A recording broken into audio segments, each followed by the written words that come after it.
शांतिपूर्ण जीवन किपरि अतिबाहित करिवे।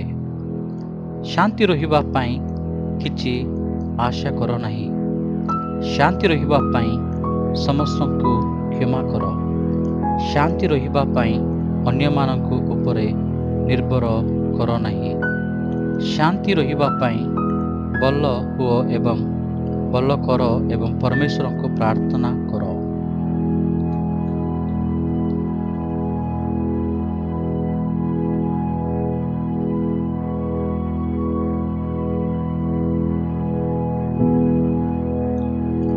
प्रत्येक जीवन रे जीशु ही एकमात्र प्रकृत बंधु।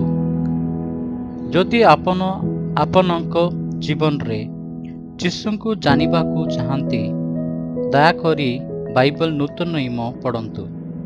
जदि आपण आपनक जीवन रे आशीर्वाद एवं साहाय्य पाइबा को चाहती दयाकरी अंटमाड़ी जीशु को प्रार्थना करंतु। पवित्र हृदय रे प्रार्थना कर।